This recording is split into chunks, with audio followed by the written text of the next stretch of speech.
Assalamualaikum and a very good morning to everyone. We are at Wacana ATMA today, the 12th of August, 9:30 morning. We're supposed to start. I'm sorry, it's 2 minutes delayed. Our speaker today is Prof. Dr. Rahma Ahmad Haji Osman from Department of Arabic Language and Literature, Kuliah of Islamic Revealed Knowledge and Human Sciences, International Islamic University of Malaysia. Today, Prof. Rahma will be sharing her work on Women and Family Life, a comparative analysis of Arabic and Malay Hikayat. Before we go further into a presentation, please allow me to introduce Prof. Rahma, our distinguished speaker this morning. Prof. Rahma's education, she received her Bachelor of Degree with Honours from University of Al-Azhar. Her Master's degree was from University of Jordan, and her PhD was from School of Oriental and African Studies, so as University of London. Yeah. Up to year 2020, Prof. Rahma has contributed significantly in the internalization of Malaysian Ministry of Higher Education, MOHI. Yeah. She was the Director of Education Malaysia Division from April 2019 to May 2020 and produced 4 policy papers. Before being seconded to MOHI, Prof. Rahma was instrumental in the IIUM Transformation Plan and IIUM's Research and Innovation landscape from 2016 to 2018. Prof. Rahma carried the responsibility of the Deputy Director for Research and Innovation at IIUM since in 2017. Prof. Rahma is a recipient of 22 international and national research and innovation awards. She also sits on a number of reputable international graphic journal editorial boards. She has completed 35 international and national research projects from 2005 to 2020. Prof. Rahma has published widely in the area of literary studies and education. She has authored 26 books and over 130 peer-reviewed articles, chapters in books, and proceedings. With this brief introduction, please allow me to share with you this abstract of her presentation today. Probably Prof. Rahma will read it briefly. Let me move on, yeah? With that introduction, I would like to welcome our speaker today, Professor Dr. Rahma Ahmad Osman, to present her lecture on women and family life,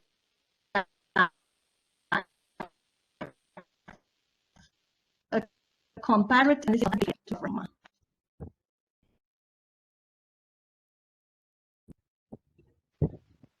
Bismillahirrahmanirrahim. Yeah, can you hear me? Yeah, I can hear you. Yes, I can hear you. And you can see my slides? Can you see my slides? It's clear. Yeah. Is this full screen, Prof? Okay. Yeah, this is full screen. Okay. It's not full screen in your... Bismillahirrahmanirrahim. Alhamdulillahi Rabbil Alameen. Wassalatu wassalamu ala Sayyidina Muhammadin Ashrafil Mursaleen wa ala alihi wa sahbihi ajma'in. Subhanaka la ilma lana illa ma'alamtana innaka antal alimul hakim. Rabbi shrah li sadri wa yassir li amri wa hlul 'uqdatan min lisani yafqahu qawli. Assalamualaikum warahmatullahi ta'ala wabarakatuh. A very good morning dan salam sejahtera. Terlebih dahulu, please allow me to thank the organizing committee in Universiti Kebangsaan Malaysia. It is indeed an honor and privilege to be sharing what me and my supervisee at that time, who is now an academic staff of UITM Cawangan Negeri Sembilan, Nur Aini binti Arifin, on the topic of women and Malay and family life, a comparative analysis of Arabic and Malay Hikayat. I would like to also record my special appreciation and gratitude to Professor Dr. Engku Maimuna, who was my first mentor way back in 1999 when I was still doing my PhD under Prof. Yurik Kratz in SOAS. She has indeed been a very good mentor and an exemplary academic for me in my academic life. But, anyways, Alhamdulillah, I would like to first start with a disclaimer. The researchers of the study do not claim to have carried out an exhaustive research on the topic of women and family life, a comparative analysis of Arabic and Malay Hikayat. What will be presented though in this presentation is to be understood as a mere sharing session of what we have observed in the analysis of 20 Arabic and Malay folk tales selected from two famous books, Hikayat Sha'biyah by Ahmad Ziyad Mahbak and Himpunan 366 Cerita Rakyat Malaysia by Osman Putih Almarhum and Arifin Said.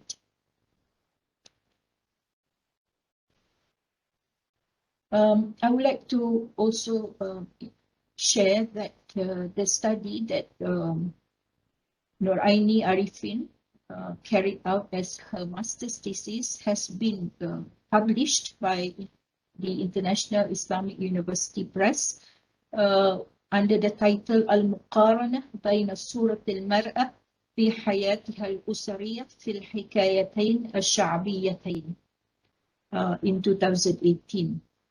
Before that, my master's thesis when I was in Jordan was on the portrayal of women in short stories, a comparative study between Jordanian and Malaysian short story writers. And that study has also been published under the title ملامح الخطاب الاجتماعية في القصص الملايوية والأردنية النسوية الحديثة, also by the International Islamic University Press.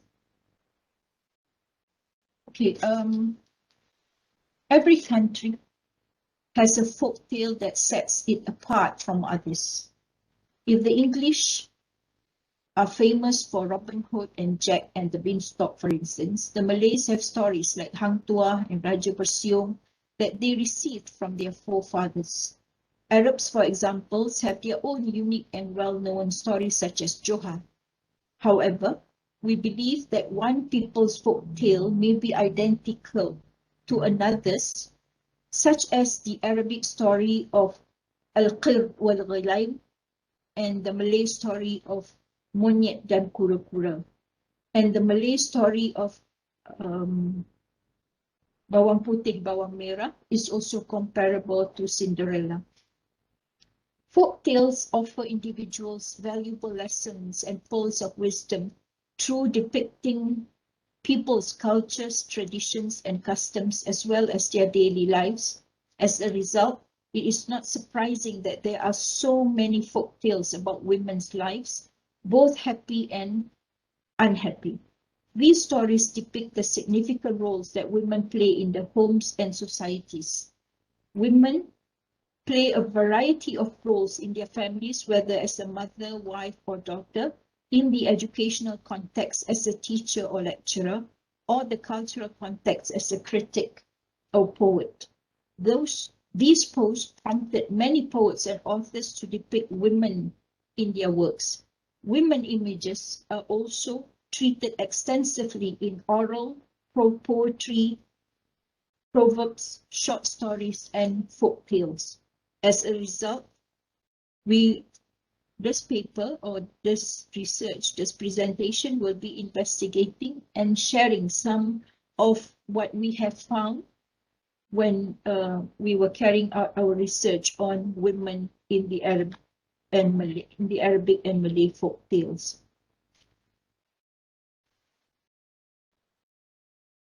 So as mentioned earlier, this study focused on 20 short stories taken from the Malay 366 Cerita Rakyat Malaysia and the Arabic Hikayat Sya'biyah. This is a very famous statement, a very significant one as well in the Arabic literature. Al-Adabu ibnu bi'atihi. Al-Adabu ibnu bi'atihi. When we study literature, Al-Adab is literature. Ibnu bi'atihi is the product of the environment, or is a reflection of the environment and the society. So when we study literature, we cannot separate it from the environment surrounding the production of that literature. Hence, with that in mind, we will proceed in our discussion.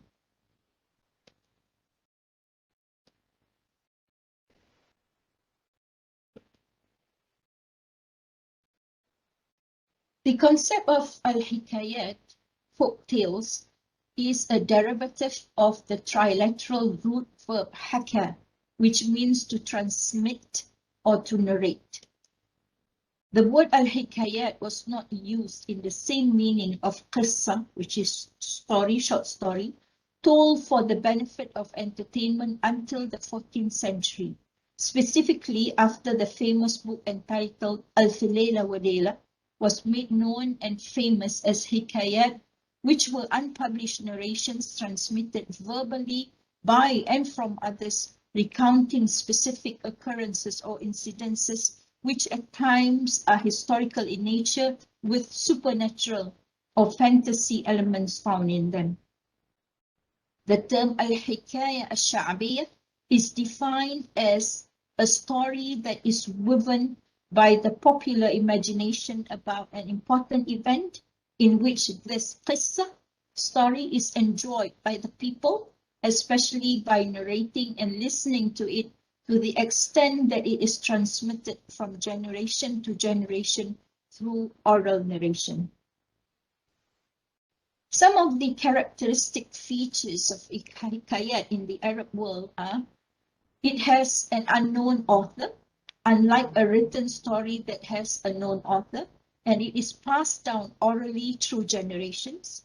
Secondly, the story often begins with a fixed, memorized and known beginning, such as once upon a time, or in the old age, كان يا مكان, يا مكان في قديم الزمان. Or we do narrate until we sleep, until we pray for Muhammad Badr al-Tamam in the olden days. Thirdly, in terms of language or style, used was simple and repetitive.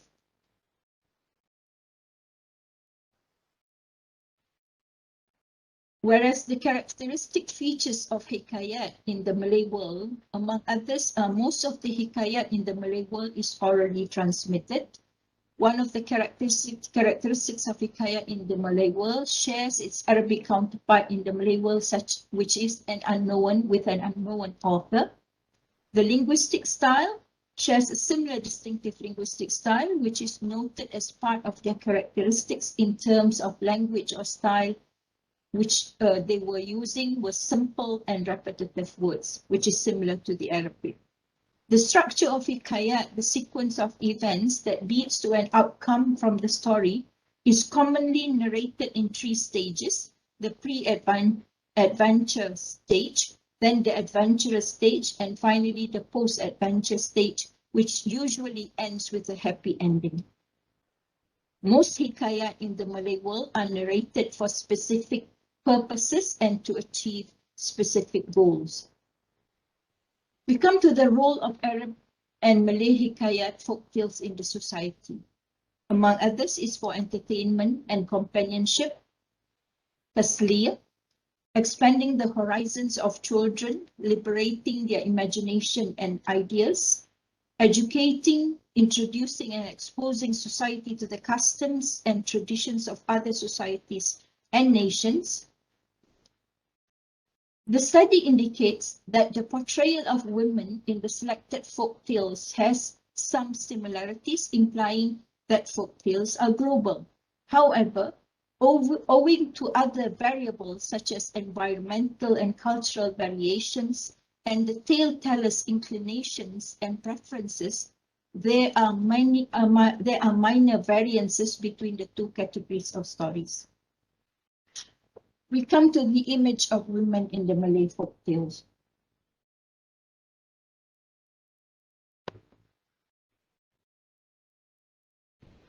Sorry, that was the image of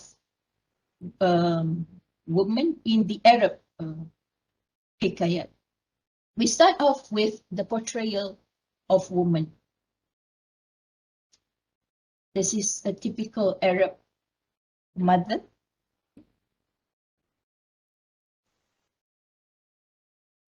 On this topic, I would like to quote a poem by Hafiz Ibrahim, a very famous Arab poet. الأم مدرسة إذا أعددتها أعددت شعبا طيب الأعراق. الأم روض إن تعهده الحياة بالري أورق أيما إغراق. الأم أستاذ الأساتذة الأولى شغلت مآثرهم مدى الآفاق. A mother is a school. Preparing her is like preparing a good nation. A mother is a garden. If rained regularly, it will grow fertile, and if adopted with caring and love, she will be a perfect caring person. A mother is the master of teachers who are famed with good morals and acts. From this poem, we understand that in the Arab tradition, a woman, be it a mother, which will start off as a sister, and then later on becomes a wife, and then becomes a mother, starts off with a very good foundation of education and upbringing from her home. And this is very explicitly explained in this poem. Therefore, with this good and sound upbringing, she becomes a school, a madrasa, to her future children. Hence, in order to ensure that she will be able to play that role which is expected of her as the school, the first school of her children, she has to be nurtured and cared and loved with perfect caring and love and affection. This has to be the foundation of her life. Hence, she will be brought up with good morals and acts based on her good and sound upbringing. With this in mind, let's look at the portrayal or image of woman in the Arab folktales. If the house is the child's first school, the mother is his first teacher. A mother's role is one of the most challenging in the world since she is shaping her children's destiny.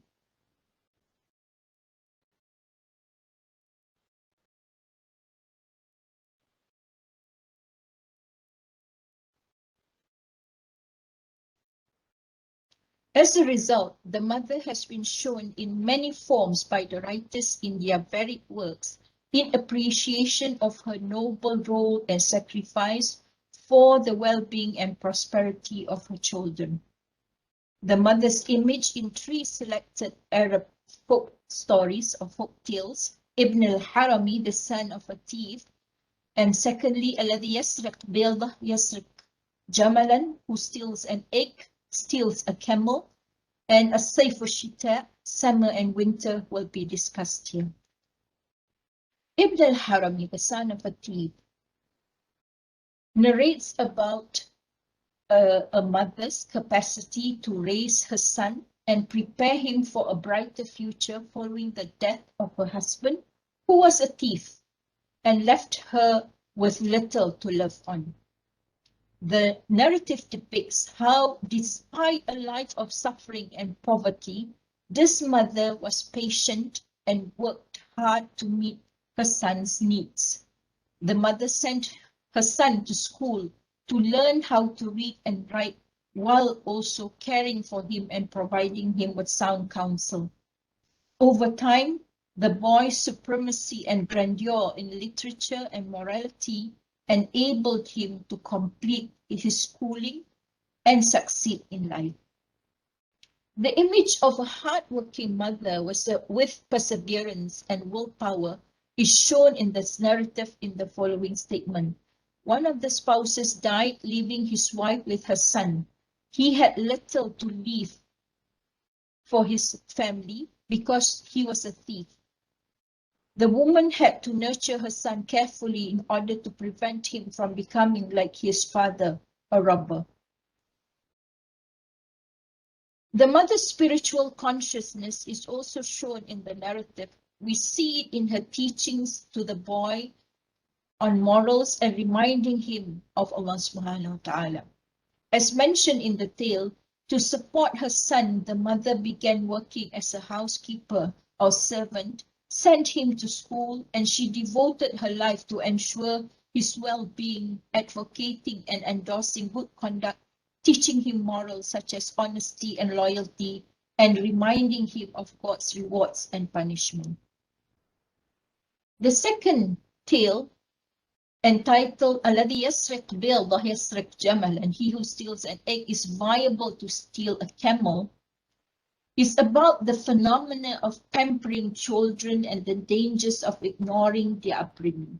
The terms egg and camel in the title of the tale do not refer to a specific egg or camel, but rather to the concept that if someone is inclined to committing small crimes, then the possibility for him to commit a bigger crime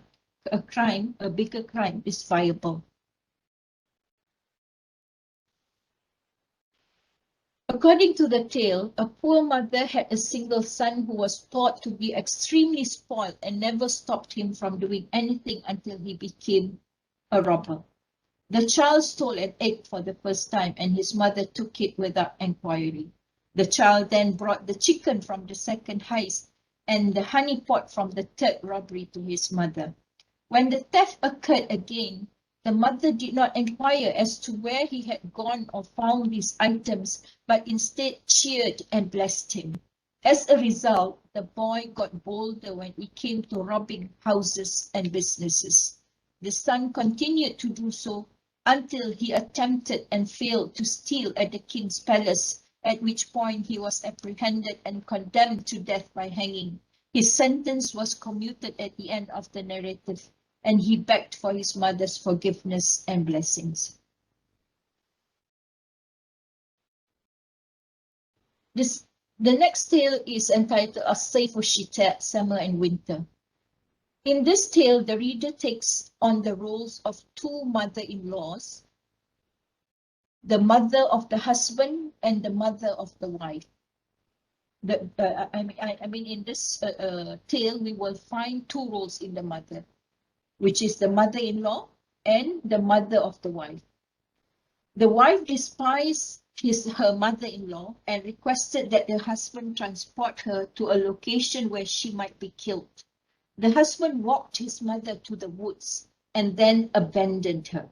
The mother fell asleep out of exhaustion, and when she woke up and found herself alone at the riverbank, she assumed that her son has left her to go to work and did not mean any harm to her.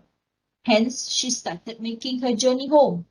On her journey home, she came across an old man and a youngster. They made her stop to rest and asked if she preferred winter or summer. when the mother, so what was her answer? She said, well, instead of saying summer is better or winter is better, she said, oh, when winter comes, these are the positive points. This is what I like about winter. And when summer comes, this is what I like about summer, without ever mentioning what she disliked about both. So when the mother arrived home, her son greeted her warmly and apologized. And instead of, she scolding him or apprehending him for doing what he did, which is abandoning her in the woods, she greeted her son warmly as though nothing happened. And because she could not fathom that her son could have abandoned her purposely. So she, with this good heart, she came home and accepted her son's apology. And then she greeted her son warmly and started to narrate her experiences in the woods when she met or bumped into this old man and a youngster, and they asked her about what she likes about winter and summer. And as she was narrating, because of her good heart, diamonds came out of her mouth for every word she spoke. So this is what happened to the mother because of her good heart, and she just could not accept the fact that her child could do anything wrong towards her. Okay? And her good heart, her good nature also was portrayed when, instead of focusing on the negative sides or what she disliked about winter and summer, when she was asked by the two men that she bumped into in the woods, she concentrated on the positive sides. So on the contrary, the wife was dumbfounded because she thought that she now has gotten rid of her mother-in-law, was dumbfounded by what transpired, and urged her husband to repeat the experience with her mother with the intention to obtain the same good fortune. So she said, okay, you left your mother in the woods, and then she came back with all this fortune. Can you please take my mother also to the same woods, leave her there as you left your mother, and then because I want the same thing to be happening to my mother. The husband obeyed his wife and left his mother-in-law at the same location he left his own mother. On the contrary, when she arrived back at her daughter's house, the mother-in-law immediately started cursing her daughter and husband. As a result of the harshness of her words, instead of pearls and diamonds coming out of her mouth, like what took place, transpired with the mother of the husband, snakes and scorpions sprang out of her mouth every time she spoke. A plethora of images of the mother is noticed in this narrative, including one of a patient mother who only saw good in her son in spite of the evidence. This love is described as follows. The mother awoke alone, did not become enraged, assumed her son had gone to work, and felt no animosity. Second, she overlooks her son's blunders. She knocked on the door on her son's house. When she arrived, her son walked out to her and greeted her, apologizing for what he had done, and she immediately forgave him. That is the portrayal of woman.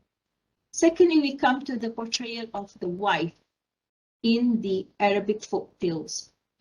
The selected tales are Hikayat Sadiq, the friend's tale, Qalb al-Um, the mother's heart, Barakat al-Dhahab, the blessings of gold, Shaqqat al-Asfur, the bird's cage, and the Sadiq al-Umr, the friend of a lifetime. This paper found that the wife had a clear image in the selected Arabic folk tale, where the tale-tellers presented multiple and different images related to the wife, including the image of the tolerant, kind-hearted, lazy, evil, and unjust wives. We start off with Hikayat Sadiq. Hikayat Sadiq focuses on the wife's idleness and neglect of her father and mother-in-law at home. This woman was disrespectful to her father and mother-in-law and refused to do housework like cooking and sweeping. One day, her mother-in-law requested her to assist her in preparing the barbecue. Unfortunately, she abruptly declined the request and continued to sleep. The husband divorced his wife when his father informed him of his wife's disrespectful and abusive behavior towards his parents. It is obvious from the stance that the image of the wife's sloth is the major picture in the preceding tale, in which the tale depicted the wife as being exceedingly lethargic and knowing nothing but sleep and eat. As an example, the bride sleeps till noon and does nothing. She only leaves her room to eat and then returns without assisting her mother-in-law in preparing meals or cleaning the house. Husbands, according to this tale, do not tolerate lazy wives and do not take disrespect for their parents and relatives lightly. In the next tale, Qalb al-Umm, the wife is more malicious than the wife in the Hikayat Sadiq, who despises her mother-in-law and wishes to get rid of her. To do this, the wife pretended to be suffering from an ailment which required the heart of a human as a cure. She hence conspired with an unethical doctor to follow through with her plan. The husband was stumped as to where he might get a human heart. His wife manipulated his love for her and coaxed him to murder his own mother for her heart. Although he initially refuted the idea, he was later mesmerized and consumed by his evil wife's continuous persuasion and inducement, and murdered his own mother in the orchard. The murder was followed by a strange turn of events. Upon returning to his house, after murdering his mother, the husband was suddenly consumed with remorse and regret for murdering his own mother. Ashamed and mortified, he grabbed a knife and stabbed himself to death. In the next tale, Sadiq al-Umar is about the wife who stormed out of the home angry, slept at her father's place for a few days, informing him about her intention to divorce. The tale narrates about the harsh and irrational actions of an immature wife when confronted with life's challenges and how she failed to adapt and adjust to the changes which entail married life. A mature wife does not expect her entire married life to be a source of lasting comfort and happiness. The wife carried some of her clothes in a grate, a mother of a few children, and then went to her family's house. Her requests for divorce were based on trivial reasons, demonstrating her immaturity and her failure to adapt to married life. The next tale, Barakat al-Dhahab, describes the struggles and plight of a patient wife confronted by a chauvinist husband who constantly undermined her and demoralized her. The tale narrates about a woman recognized for her fine manners. Many begged for her hand in marriage but were turned down by their failure to fulfill the high dowry set by her father, until one day a man agreed to the dowry and filled the pool built by her father with gold. According to custom, after the marriage, she left her home and traveled with her husband to his house, which was situated in the outskirts in a remote and isolated area. Her husband was a merchant and trader. The nature of his work entailed frequent traveling and prolonged absence from his wife, who would be left in solitary behind locked doors. To cope with the loneliness and solitude, the wife used to cover a chair with a white cloak and pretended that there was a person sitting on the chair keeping her company. It was to this make-believe person that the wife will share her grievances, frustrations, and also aspirations. One day, the woman became pregnant and gave birth to a lovely baby boy. Contrary to tradition, her husband did not show or express any form of joy or happiness to the birth of a son.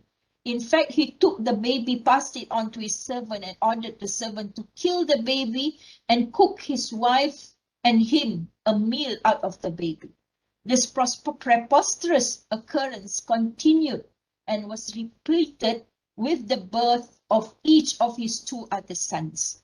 The wife endured the torment of losing her children and remained patient and loyal to her husband. 20 years later, her husband requested her to accompany him to the wedding of his relatives. As she attended the ceremony and witnessed the joy in the faces of the three grooms and their wives, she started reminiscing her three sons who, if alive, will be at the age of the grooms. She soon was overtaken by sadness and broke down with tears. It was then when the husband confessed to her that her three sons were never actually killed and that the three grooms were actually her three sons. The woman ran towards her sons and hugged them. They stayed 3 days in the company of their three sons and their wives before they left for home. The woman continued to be the loving and faithful wife till she died. In the next tale, Shaqqat al-Asfur, the reader is exposed to the wife's wisdom in dealing with her miser husband. Her husband was eating at everyone and how many of his friends was eating at everyone's expense, and how many of his friends confronted the merchants and demanded an invitation to dinner at his house. But he usually hesitates to meet their requests. So this request was put off until his wife promised him that she will be able to feed all of the visitors from the bird's cage alone. Of course, her husband did not believe her, but she persuaded him to do so in order to go around it and persuade her of his presence. On the second day, the husband bought a chicken and then invited his friends at the market for supper at his house. The wife, on the other hand, acted by selling some items from her home and purchasing delectable food and beverages at a reasonable price. She then meticulously arranged everything and placed the bird's nest on the front door as proof that she had honored her commitment to utilize a portion of the bird her husband had purchased. The guests were enthralled by the numerous and diverse tables as if they couldn't believe their eyes. After the visitors had left, the husband inquired as to how she had been able to accomplish such a feat, to which she answered that she had done everything from the bird's cage. Pointing to the house's front door, the miser started mending his ways and became charitable. To explain more, usually as tradition, and I think it also took place in Malay homes, there will always be a bird's cage, right?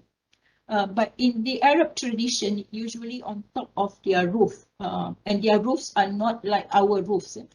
It is flat, and they will have pigeon that they used to rear.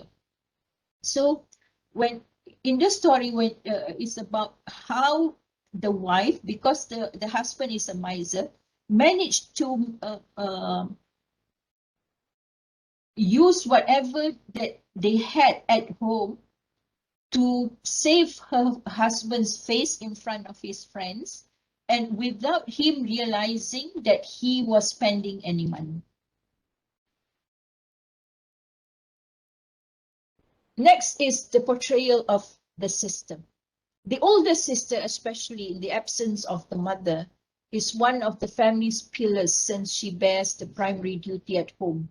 The sister may be referred to as a second mother or surrogate mother. In the Arab tradition, they will call the elder sister as Abla. The image of the sister highlighted in the selected Arabic folk tales, with two stories being used as examples, Salihat and Al-Ukhtu al-Kanz. We come to the tale of Salihah. It's about a sister who sacrifices her life, aspirations, and personal inclinations for the happiness of her brother. Salihah is the name of the character who portrays this character in the narrative. After their parents died, she got along well with her brother until he married a girl she knew. Salihah adored her brother and wife, so she offered to do all the housekeeping, and this arrangement lasted until the brother's wife gave birth to a boy. Sister Salihah's sister-in-law, on the other hand, became envious of her and slaughtered her son to blame Sister Salihah for doing it. The brother was enraged, and without asking or inquiring, he severed her two hands, cut off her two hands while she was sleeping, and tossed his sister into a faraway orchard. Salihah was saved by the gardener and lived in a tiny hut out of sight. It so happened that the orchard belonged to the king, who used to frequent it from time to time. One day, the king came across Salihah and fell head over heels in love with Salihah, in spite of her not having her two hands. She forgave her sister-in-law after meeting her brother and his wife. Al-Ukhtu al-Kanz revolves around two orphaned and impoverished brother and sister and her younger brother, until the sister discovers a tiny jar full of gold money while playing with friends. However, the sister did not make an announcement and instead buried the treasure in a corner of her patio. Then she began to ask her brother what he would do if he won money. "I will purchase the sweets," the brother answered. The sister concluded from his response, that her brother was still young, so she chose not to inform him about the wealth. "My brother is still too young, and I must not tell him about the treasure." After years passed by, the sister asked her brother the same question, but the answer likewise showed that he was still young and immature, so the sister decided to keep hiding the treasure. The third time she asked, and her brother responded that he would purchase a plot of land, build a home, and then marry. The sister was pleased with the response and led him to the buried gold and presented it to him. The previous folk tales have displayed an array of portrayals of women in the Arab land, ranging from their roles as mothers, wives, and sisters. We have also witnessed the struggles of cunning, wise, conscious, patient, and loving women. On the contrary, we have also been exposed to the tales of lazy, irresponsible, abusive, conceited, wicked, and unjust women. We come to the image of women in the Malay folk tales. By the way, this is a picture of my own mother, Allah yarhamha. It is worth mentioning that Malay literature is rife with important traditional tales about mothers, much too many to count, yet this research shows si tanggang derhaka and batu belah batu bertangkup and bawang putih bawang merah. We start off with si tanggang derhaka, describes the mother's anguish over her wayward son. Tanggang lived in a little isolated village with his father Taling and mother Derma. The ship's captain arrested him one day and ordered him to work as a crew member with him. Tanggang worked hard and was respected by the ship's captain, earning him the title Captain Tanggang. Tanggang rose to prominence in the kingdom before marrying the Sultan's daughter. Tanggang and his crew were hit by a terrible storm one day during one of their sea voyage. His wrecked ship was later discovered near to the riverbank. When his parents learned of the news, they rushed to the ship, but Tanggang declined to meet with them. He was ashamed of them and their poverty and did not acknowledge them as his parents. Heartbroken, his mother reached out to God to reveal the truth. Her prayers were accepted and a fierce tornado smashed and destroyed the ship with everyone on it, including her son. The next tale, Batu Belah Batu Bertangkup, focuses on a destitute widow with two little children, a daughter and a younger brother. Following her husband's death, this woman was forced to assume care for them.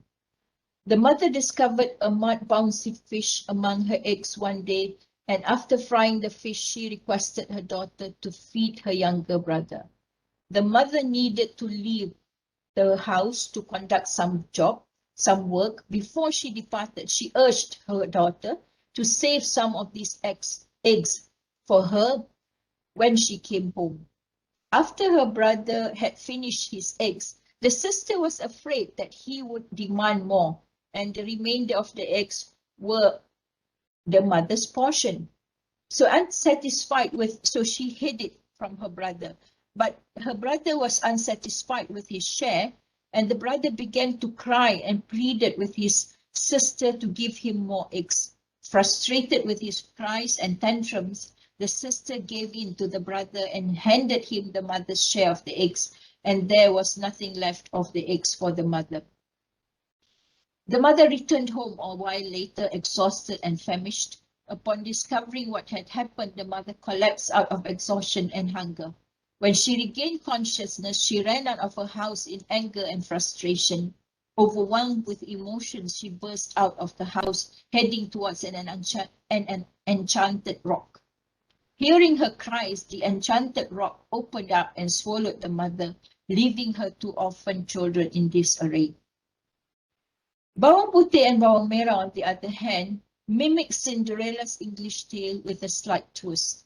The tale narrates on the role of a stepmother and how she interacts with her stepdaughter. The plot focuses on the struggles of Bawang Merah, a little girl who followed her father, who remarried after the death of his wife. Initially, the stepmother treated Bawang Merah with kindness. However, things changed almost immediately after she gave birth to a daughter who was named Bawang Putih. She started abusing Bawang Merah and continuously treated her with cruelty and brutality. Bawang Merah's favorite possessions were confiscated and thrown away by the stepmother.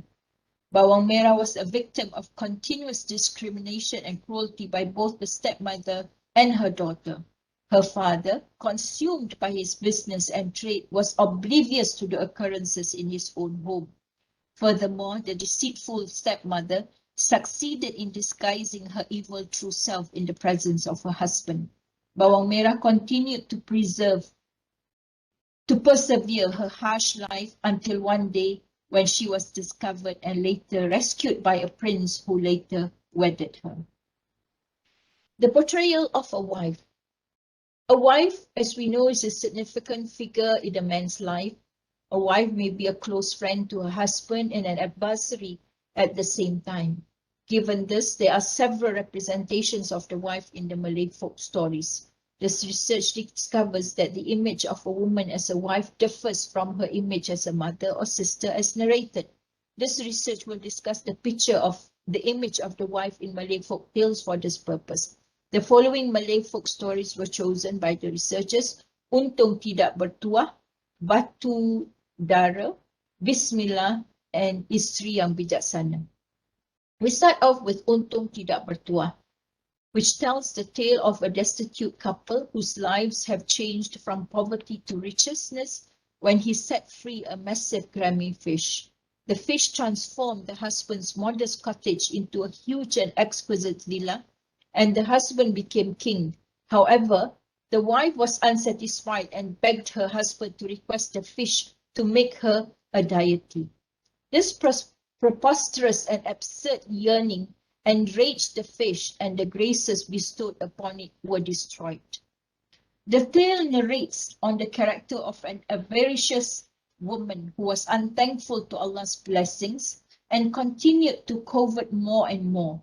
When the wife discovered her hut had been transformed into a huge and magnificent home, she was unsatisfied and requested the fish to make her husband wealthy. "Make my spouse wealthy," she said. When this wish was fulfilled and her husband became wealthy, she demanded that the fish make her husband a king, so that she may experience a life as a queen. When this wish was fulfilled, she was consumed and intoxicated with the materialistic lifestyle, and further demanded the fish to turn her to a deity who will take control of the world. Disgusted with the uncontrolled desire of the wife, the fish revoked all that were bestowed before leaving the wife in destitute and wretched. Patung Darabunting narrates a tale of a pregnant woman, Marni, waiting for the return of her husband, Alang, who went to war. 3 months later, and Alang still did not return. Marni moved to the outskirts of the hamlet to wait for her husband without eating or drinking until she turned into a rock, which they called after Patung, which they called after her, Patung Darabunting, the rock of the pregnant virgin. Marni portrays the image of the husband's devoted wife, and this image is clear in waiting for her husband to return to the village's outskirts and refusing to leave, even when the locals try to persuade her to return. Bismillah, on the other hand, concentrates on Kenanga, a wife's custom of saying in Allah's name before doing any job. She will say Bismillah. However, her husband Gali was not pleased with his wife's habit and frequently complained about it. Kenanga kept her silence and continued to read Basmalah as usual, escalating her husband's rage. Gali, the tale goes, once slipped a snake into a saucepan where rice is typically placed in order to teach his wife a lesson. However, the snake was transformed into a gold bracelet as a result of the Basmalah that Kenanga read before placing her hand in the pot. Gali was so amazed and impressed, and he recognized the benefits of reading Bismillah before undertaking any job. Isteri yang bijaksana, on the other hand, attempts to showcase the intelligence of the king's second wife, who had been banished from the palace due to the first wife's accusation. The king permitted her to bring one object she loved with her when she walked out of the house, and the wife brought her sleeping husband into the woods, saying that it was the one thing she loved, and the king discovered firsthand that she was a smart and intelligent woman and picked her to be his kingdom's first lady instead of the first wife. We come to the portrayal of a sister in the Malay folk tales. Okay. We will concentrate on two selected tales, Kasih Sejati, True Love, and Gadis Dua Beradik. Kasih Sejati is a tale of a sister's love for her brother who was placed in a box by their parents and dumped into a river. The reason for this was that the infant was abnormal. He had a horn on his head, and his parents were embarrassed in public. The narrative depicts the sister following the box wherever the river led it, singing every time she heard her brother weep until the water finally took the box to the river bank. It depicts the true and pure affection of a sister for her disfigured younger brother, and how her affections blinded her to the brother's deficiency. The siblings used to engage in rooster wrestling and fights and confronted life and its challenges together until they grew affluent and met their parents at the end of the tale. Gadis Dua Beradik relates the tale of two orphan sisters, Kakak and Adik. When the crocodile handed the younger sister a bundle of jewels and riches, the elder sister became envious. Adik was given this present in honor of her lovely singing while looking out for the sleeping crocodile's son as his mother searched for Adik's lost item which had fallen into the river. The tale also narrates Kakak's attempt to imitate Adik's voice, but the crocodile detested her voice and was annoyed by her obnoxious voice, punishing her with a sack of scorpions instead of jewels. We come now to the comparative between the Arab and Malay folk tales. We find that both folk tales, the Arab and Malay, presented an array of images of women, both good and bad. The similarity. First is the abbreviation and simplicity of the role of women in both the Arab and Malay world. The representation of women in both Arab and Malay folk stories was straightforward, basic, and succinct. The focus of women in the Arab and Malay Hikayat was few and was characterized by simplicity and ease. If the reader looks closely at both stories, he will find that the image of the woman in them was simple, uncomplicated, and consists of one or two images. Perhaps it is worth mentioning here that it is noticeable that this fact comes in contrast to the image of women in stories and novels. And this is not surprising because the story and the novel, the short stories and the novels are often longer than the hikayat, which usually consists of 2 or 3 pages. Example of this is the Hikayat of Al-Harami, Hikayatul Harami. One of the men died and left his wife and a single son, and he did not leave for her anything to live on, for he was a thief and he owned nothing, and his wife was patient with him, and a life of misery, poverty, and she decided to raise her son in the best way so that he does not become like his father, a thief. Similarly, the research explored the simplicity and brevity of tale-telling in the Malay tale, The Wise Wife, Isteri yang Bijaksana. He grew very furious and punished his wife, choosing his second wife to be the first lady of his realm since she was smart. The term patient in the first portion is related to the image of a patient wife dealing with issues, while the word intelligent in the second quotation is linked to the image of the clever and wise wife. The purpose of these two texts is to demonstrate that the image of women in Arabic and Malay folk narratives is based on a simple pattern. Rather, the narrator essentially recounts and abbreviates even the intended picture to be stressed in the narrative, which is the main objective of the tale. The second similarity is the focus of the Arab and Malay Hikayat on the description of the moral rather than the external features. In its portrayal of women, both Arab and Malay Hikayat focus on their moral features without the external features of beauty and physical structure.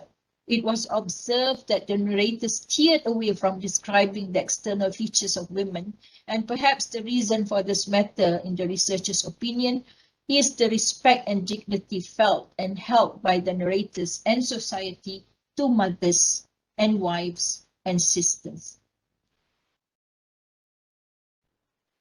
The third is the usage of language, which corresponded with the role of women portrayed in the selected Arab and Malay Hikayat.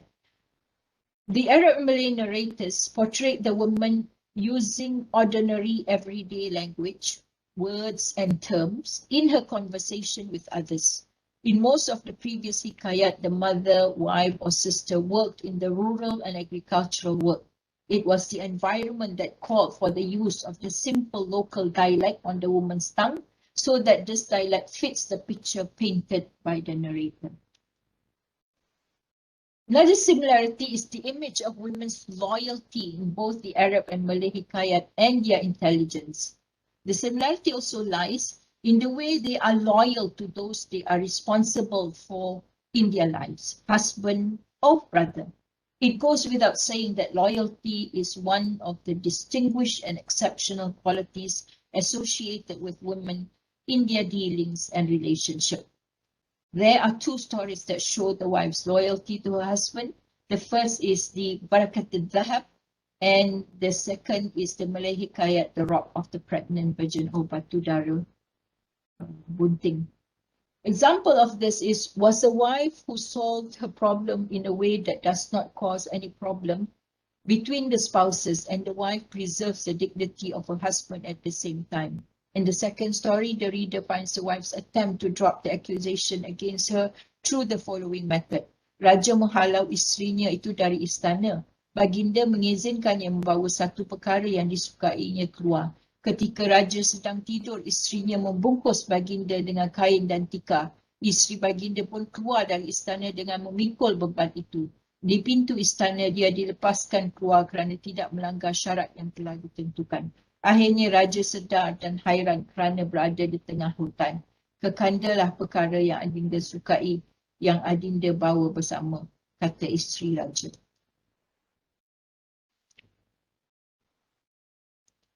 Still on the similarities, both the Arab tale Shaqqat al-Asfur and the Malay tale Isteri yang Bijaksana exhibit the wife's wisdom for her husband.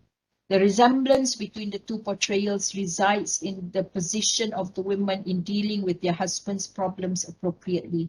It is mentioned in the narrative of Shaqqat al-Asfur, for example, the wife's discussion with her miser husband's dilemma.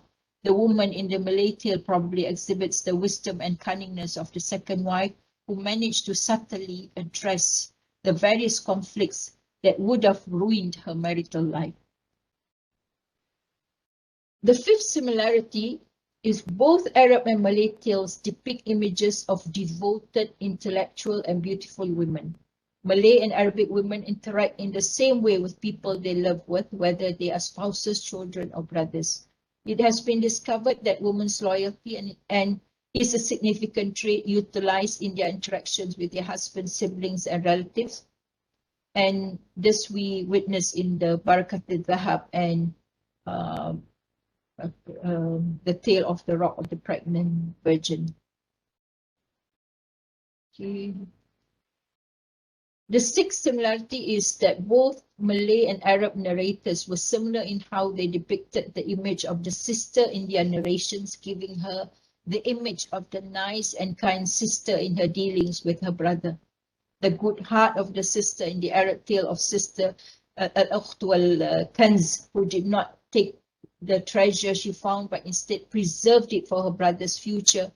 And the great love the sister had for her brother in the Malay tale of true love, Kasih Sejati, who was born with a horn on his head. According to the foregoing, the image of women in Arab and Malay folk tales is similar in many ways, and this similarity confirms without a doubt the universality of folk tales. Both Arab and Malay tales presented women as normal human beings despite the difference in cultures, customs, traditions, languages, and even religions. Now we come to the differences. Despite the similarities, there are a few major distinctions between the Arab and Malay folk tales. Number one, unlike Arabic tales, Malay tales mention the names of the female characters. The tale-tellers of Arab folk tales were uninterested in naming the female characters. This might be attributed to the Arab culture of not calling women by their names in public. Narrators focus on events rather than individuals. The Malay narrators, on the other hand, named the women in their stories, giving traditional Malay names, some of which were derived from flowers named like Tanjung and Kenanga. These names are also extremely familiar to people. So in the Arab culture, they won't call, let's say, my name is Rahma. When I am interacting with another Arab person, and the person knows that I have a son, automatically, as soon as I have a son, they will call me after my son's name, which is Ahmad, the mother of Ahmad, instead of calling me Rahma.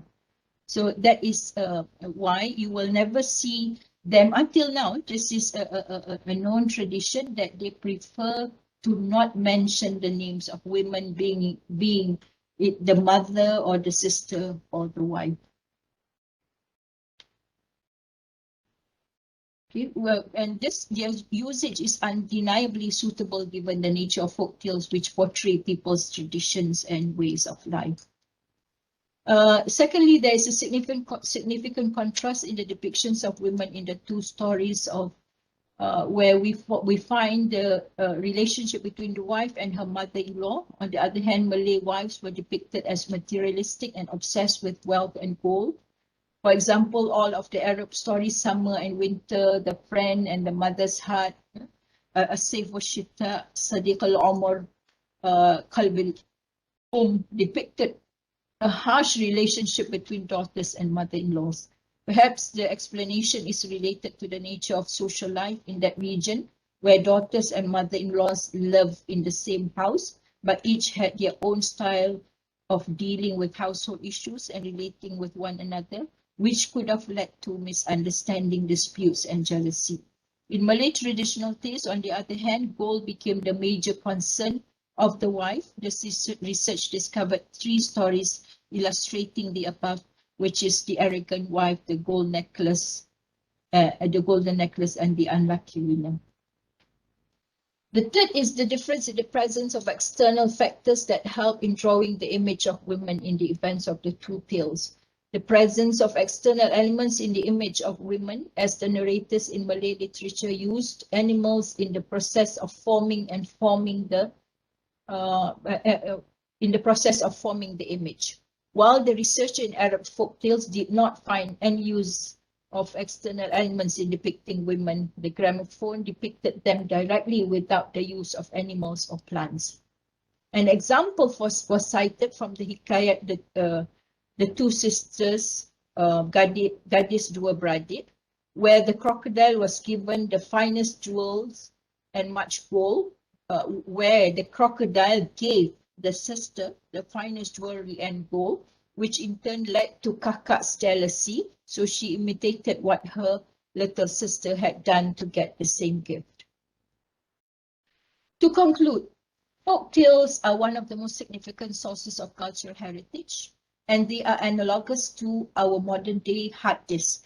While the hard drive has been defined by the lengthy storage of data and information in the computer, the folk tale has been known to store a vast quantity of popular cultures and customs throughout the years. Another finding is that folk tales provide a variety of functions of women in their families as mothers, wives, or sisters. This may be an endorsement of the women's comprehensiveness, which embraces all elements of life. Furthermore, the study discovers that the flexibility of the folk tales led to a global resemblance in the primary themes and event structure of the tales. Both Arab and Malay folk tales gave a balance in portraying the image of women in their family lives, since women were represented not only at their finest but also in their worst aspects. The goal of presenting women positively appears to be to establish a good model and to set an example for readers to follow in their daily lives, while the portrayal of women in a bad light seeks to educate readers about the dangers of following wicked paths and avoiding them. Concerning the comparison of women narrated in both Arab and Malay tales, was also discovered that both categories show and describe women with simplicity and flexibility. They also emphasize women's psychological and social qualities rather than their physical features. Both languages utilized in the 2 categories were local language and dialects associated with the recounted women's everyday lives. Finally, the women described in selected Arab and Malay tales share ideas of wives, loyalty for their husbands, mothers' love for their children, as well as the image of a sister's affection for her brothers. The research finds that one of the most significant distinctions between the image of the women in selected Arab and Malay folk tales is the naming of women in only Malay tales, as well as the introduction of external factors while portraying the image of women. Women have a distinctive position in both Arab and Malay folk tales. Women played the role of primary and significant characters in the folk tales. The remarkable resemblance between the image of women in Arab and Malay tales demonstrates the universality of folk tales. Terima kasih. Assalamualaikum warahmatullahi taala wabarakatuh. Waalaikumsalam. Terima kasih, Prof. Thank you so much on this enlightening lecture on this on the topic that you have presented more than an hour with us at ATMA. Now we open the floor to take questions. I've suggested that our participants either type their questions, sama ada peserta kita online pagi ni boleh menaip soalan dalam ruangan chat ataupun boleh bertanya sendiri, tapi mohon perkenalkan diri kepada semua dan affiliation dari mana anda berkhidmat dan juga seterusnya menyampaikan soalan kepada Prof. Rahmah. Okey, sementara mungkin menunggu soalan, saya ada sedikit pertanyaan dengan Prof. Sangat menarik. Ya. Ya. Kali pertama saya mendengar kisah-kisah hikayat Arab, ya, begitu menarik sekali pemaparan imej wanita dalam kisah-kisah ini. Saya ingin tahu ya Prof, jika kisah-kisah ini mengangkat wanita sebagai protagonis dalam cerita tersebut ataupun watak sampingan sahaja, Prof. Kebanyakan, again saya punya disclaimer kat sini, saya tak boleh nak kata ini melambangkan keseluruhannya. Ya. Yang saya boleh adalah berdasarkan findings kita terhadap 20 cerita Melayu dan Arab. The female characters play a primary role. Dia bukan sampingan. And without their character, the story did not make sense. Yeah.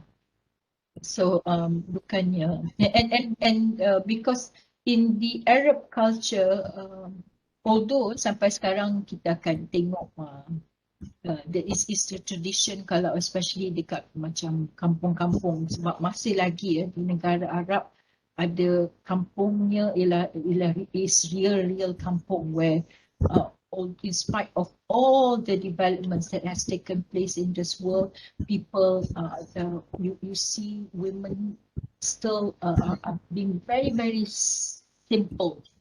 Dia tak boleh fathom benda lain. Dia punya focus is just suami dia, anak-anak.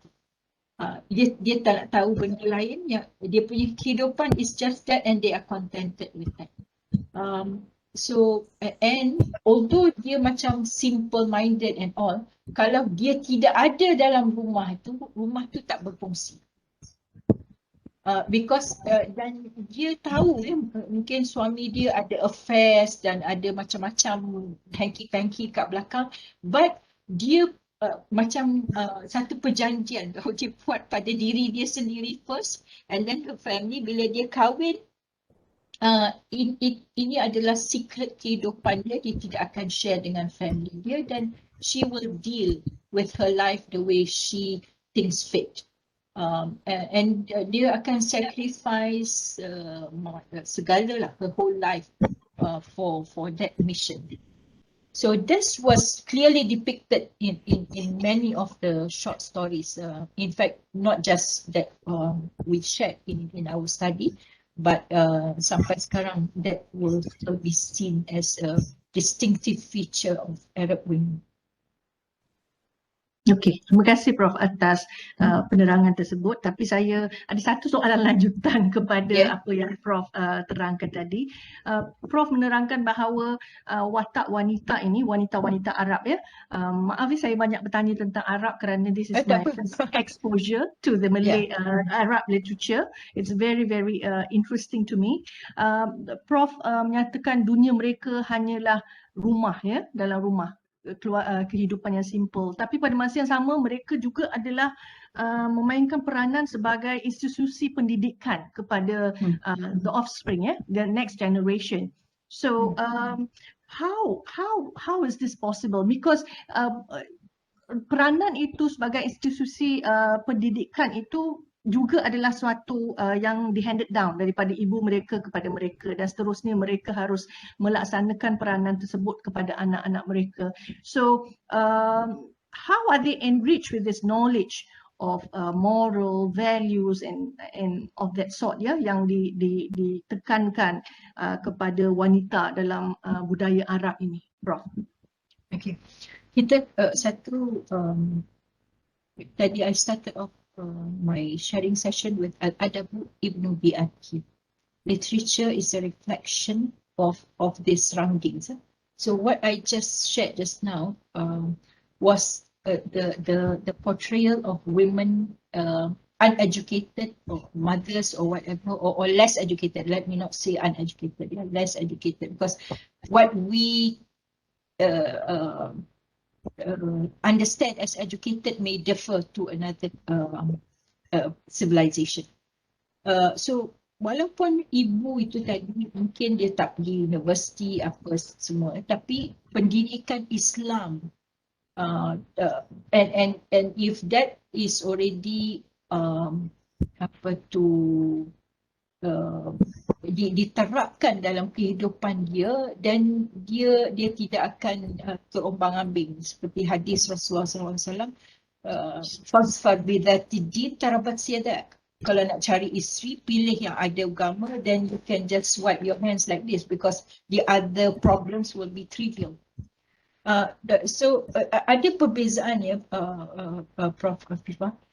Macam dalam saya punya research tentang portrayal of women, when I compared dalam short stories Melayu dengan short stories Jordanian, kita kena faham bi'ah, the environment in Jordan dengan peperangannya, because most of them ada either half Palestinian or other relatives which are Palestinian, so they were very deeply affected by what went on, and so their lives to educate themselves and to ensure that they had a place in their society was a mission in life.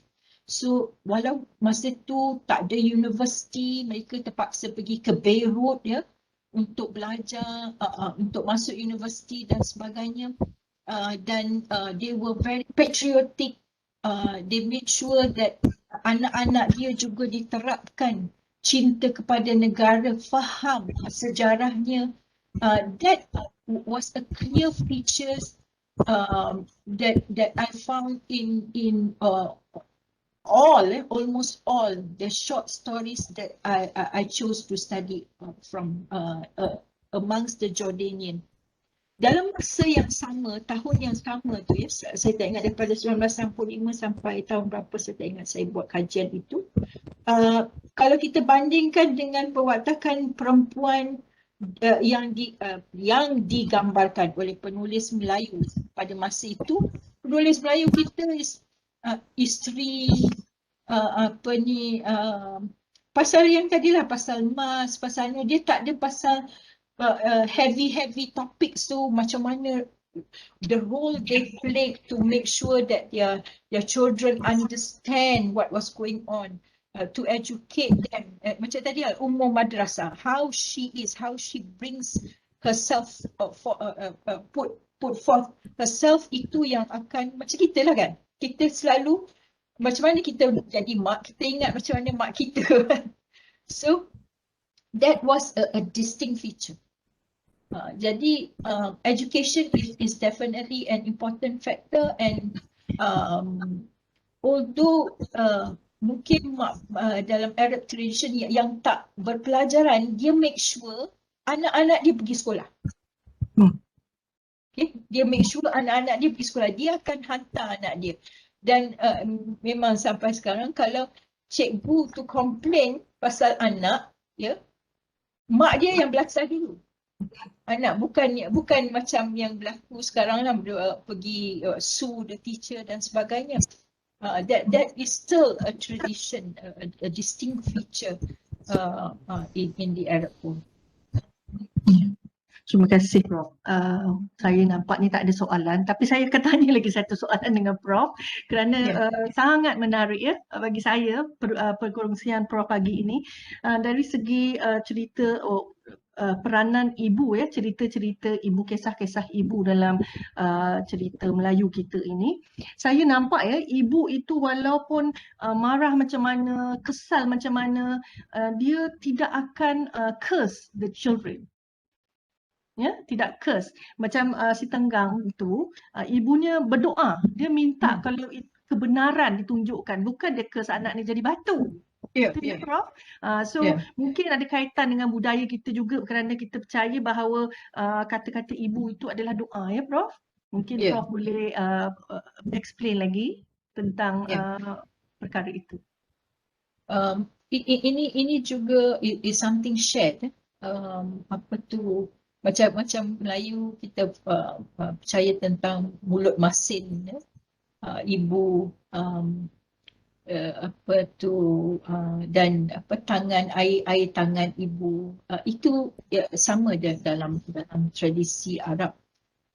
biasanya kalau mak dia nak keluar dan mereka tidak akan of course again coming back to al-adab ibnu bi'atihi, I'm not claiming that semua orang Arab sama. Kita kena tengok that environment. So of course we will find but again it comes to with the tradition. Orang-orang Arab perempuan panggil anak dia kalb. Ya kalb.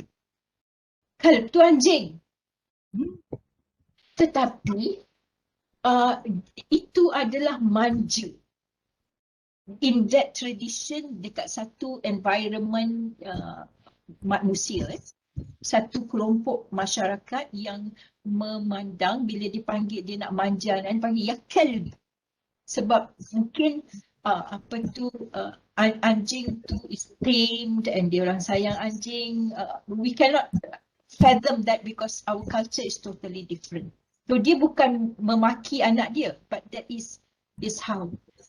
Dalam masa yang sama, kita akan jadi bila macam orang Melayu lah, kita akan kata bertuah kan. Mak kita pun marah kita kalau kita cakap anak kita jahat, nakal. Cakap bertuah. I also remember arwah nenek saya sentiasa cakap macam tu. Jadi kalau dalam Malay Arab tradition, dia akan kata kalau mak dia tengok anak dia nak keluar, dia akan sentiasa tradisi mendoa ni as jumlah i'tiradiyah, satu ayat yang datang kat tengah-tengah apa dia cakap pun. Sebelum macam anak dia kata, mak saya nak pergi saya lapar. Dia bukan kata nak makan terus, Allah yaftah alik. Dia akan doa dulu. Allah yaftah alik, Allah yahfazak. Nak makan apa? Okay. And then this is a tradition. Jadi mak tu sentiasa mendoa. Dan biasanya anak akan kata kalau dia dah besar, bila dia dah jadi ayah kepada anak-anak lain, tapi bila dia bercakap dengan mak dia dan mak dia doa, dia akan cakap min bu'ik libabis sama, daripada mulut kamu straight ke jannah, ke langit. Maknanya doa kamu tu punya mustajab. Doakan aku lagi. Doakan aku lagi. So that is a tradition which kita pun dalam kita punya culture ya, mak-mak kita sentiasa mendoakan kita. Dan so that this is itu yang saya kata, orang perempuan walaupun perbezaan agama, tapi that was how we were created by our creator. Ya, Masya Allah. Terima kasih Prof atas penerangan tersebut. Saya tengok dalam chat box tidak ada sebarang soalan Prof, tapi saya ingin mengucapkan ribuan terima kasih kepada Prof atas perkongsian yang sangat menarik pagi ini. It has inspired me to look for Arabic folk tales and read further and get to know the culture through the folk tales. Terima kasih banyak-banyak. Semoga Dr. Oh ya. Yeah. Sorry, Prof Shima sini. Ya, Prof Shima. Sorry, saya masuk lambat sikit, Prof Rahma. Minta maaf. Siapa? Saya dah halfway baru dapat dengar. Boleh saya tanya sikit soalan? Ya. Mungkin dah disebut, saya tak dengar tadi. Adakah folklore Arab ini dihasilkan sebelum kedatangan Islam? Sebab subservientnya perempuan tu kan macam tak ada ruang untuk bersuara. Lepas tu bagaimana kalau ikut evolusi penulisan novel hari ni lah, walaupun Prof buat mungkin folklore, tapi mungkin pernah baca juga novel-novel yang hari ni, adakah watak wanita itu masih dari sisi begitu ataupun telah ada emansipasi, telah ada tentang wanita yang lebih advance ke, yang boleh menuahkan perasaan, bagaimana? Okay, Prof Hashimah, mungkin ini disebabkan Prof masuk lewat. Ya. Saya tidak, I did not say that orang perempuan Arab was passive or submissive all the time. No, we have that and we have the other one. So they were very instrumental in the lives of their children, of their husbands, and their children. So they played an instrumental role, and dia bukan saja just sit back and terima. there were stories like that, but balik kepada Al-Adab Ibn Bi'ati, dia menggambarkan a certain kelompok of masyarakat, and that was how it was expected of them. But and I also mentioned that in my study on the portrayal of women in short stories, I compared the short stories of Malay female writers and Jordanian female writers. The writers were all highly educated, and the portrayal of women were also very different. It was about patriotism, about how they were inserting in the lives of their children the love of their country, what is expected of them, and why they need to be the best in what they do, because the nation is waiting for them, and even their strive to educate themselves by having to sacrifice and leave their country and go to Beirut to further their education, sebab masa tu tidak ada universiti di negara lain. It started, the first university was in Beirut. So you find both. So dari dulu sama ada ini jahiliyah sebelum Islam memang ada, but at the same time daripada jahiliyah pun portrayal of women bukan semua seperti yang kita anggap bahawa mereka ditanam hidup-hidup. Tidak, they played a significant role. Macam salah satu penyair daripada zaman jahiliyah adalah Khansa. If you look at how she how eloquent she was as a poet, she was highly educated. That was a demonstration of how highly educated she was mentally, intellectually. Dan bila berlaku, and they had competitions between the best of poets in the Jahili time, and the judges were female. So, okay, ini kita perlu perbetulkan sedikit kefahaman kita. I hope I answered your question, Prof. Ya. Yelah, sebab kita tengok macam banyak persamaan watak-watak ibu, watak-watak kakak, pengorbanan kan dalam folklore Melayu dengan folklore Arab. Yeah. Itu yang sebenarnya mungkin benda itu lahir selepas kedatangan Islam, atau memang itu ciri-ciri murni yang ada dalam bangsa kita orang Asia. Itu yang saya nak tanya tu. Yeah. So it's ciri-ciri murni. Ciri-ciri murni. Hari ini macam mana hari ini? Adakah novelis-novelis wanita yang diangkat dalam karangan masyarakat Arab, adakah mereka diiktiraf?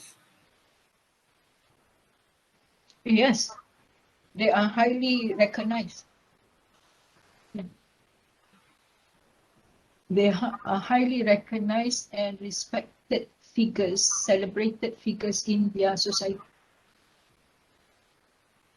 Prof. Rahma, yang Prof. Rahma ni merujuk kepada poet dan ni daripada Jordan, bukan Arab Saudi especially from Jordan ke? Yeah, because the study that I carried out and the book that I published was on the portrayal of women, women writers in Jordan and in Malaysia. Okay. Saudi is a different thing, but there is I do not dare to comment on the Saudi. Yeah. Okay, terima kasih. Terima kasih Prof. Nur Hashimah. Prof. Rahma, ada satu soalan yang telah di-type di ruangan chat ya Prof. Yang soalan ni disampaikan oleh Dr. Rahima dari UPM. Soalannya begini, Assalamualaikum Prof. Alam kesusastraan Melayu tradisional, genre sastra hikayat hanya berfokus kepada sastra tulisan dan bukan secara lisan seperti di definisi awal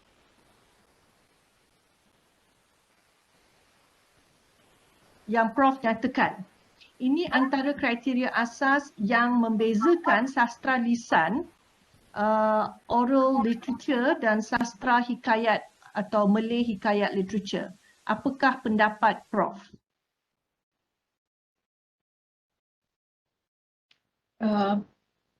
Okay, Prof apa tadi? Prof Rahimah. Dr. Rahimah. Dr. Rahimah dari PM. Ya.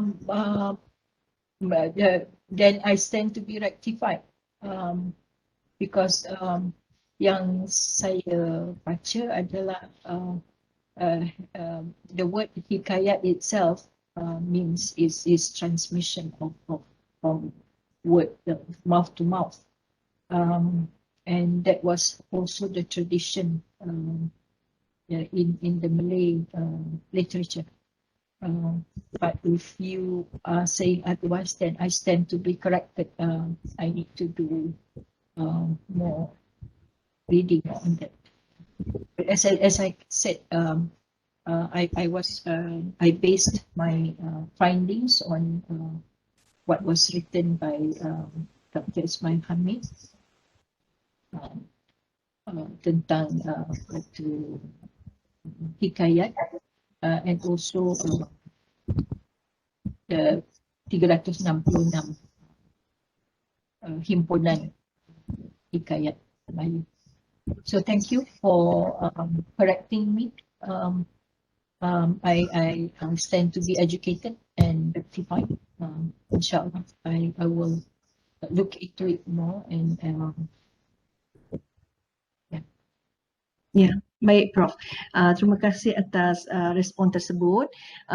Di ruangan chat dah tak ada soalan lagi. Saya fikir itu sahaja setakat pagi ini. Sekali lagi saya mewakili ATMA sebagai moderator sesi ini ingin mengucapkan ribuan terima kasih kepada Prof atas perkongsian ilmu pagi ini yang sangat menarik bagi pendapat saya dan mungkin telah inspire orang lain seperti diri saya untuk membaca kisah-kisah folklore daripada Arab.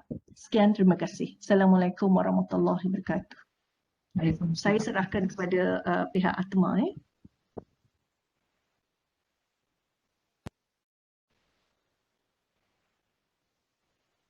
Terima kasih Dr. Prof. Untuk para peserta, di ruangan chat ada disediakan pautan untuk borang kehadiran bagi peserta yang akan dimasukkan ke dalam sistem urus bakat UKM. Peserta boleh mula mengisi borang yang melalui pautan yang diberikan. Terima kasih.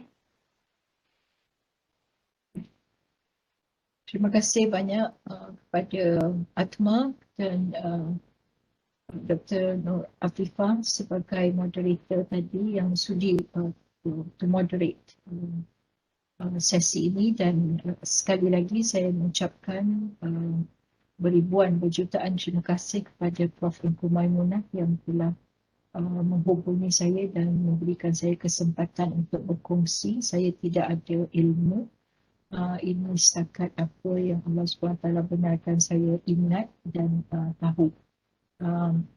Kita, and as I mentioned just now, I admit I stand to be educated and corrected, and that is the process of the life of a Muslim. We learn daily until we die. So terima kasih dan saya mohon berjutaan maaf juga di atas segala apa-apa kekurangan, kekhilafan, kesilapan saya dalam typo error atau sebagainya. As we know, we all working from home, so we are multitasking and we are women, so we are holding how many hats at the same time in front of a screen. So I was, as we are all academics, we know what we need to do on a daily basis. So saya mohon maaf di atas kesilapan saya atau kekurangan saya semasa penyampaian. Dan terima kasih sekali lagi. Barakallahu fikum. Dan untuk sesiapa yang berminat, I have a weekly series of Arabic literature where kita kaji teks-teks lama Arab, sama ada hikayat ataupun syair, dan saya terjemahkan ke dalam bahasa Melayu dan kita discuss every week at 3:30. And I have students from Jordan as well joining. So inshallah, if anyone is interested to collaborate with me, to work with me, to do whatever, please do contact me. My email is Rahma Ahmad Osman, satu perkataan, at iim.edu.my, dan nombor telefon saya dan WhatsApp saya 01933564453. Saya tidak ada Facebook, walaupun dulu saya ada, but saya dah tutup account Facebook dan dia terlalu banyak unnecessary time wasted for whatever it is. Terima kasih banyak-banyak ni Dr. Nur Afifah dan ATMA, Prof. Ungkumani.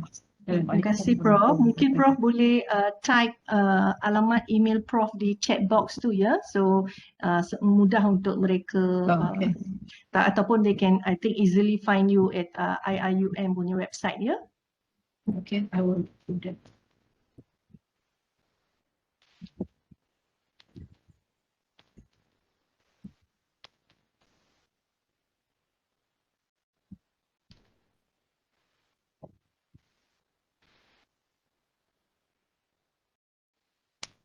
Okay, terima kasih. Assalamualaikum warahmatullahi wabarakatuh. Waalaikumsalam warahmatullahi wabarakatuh.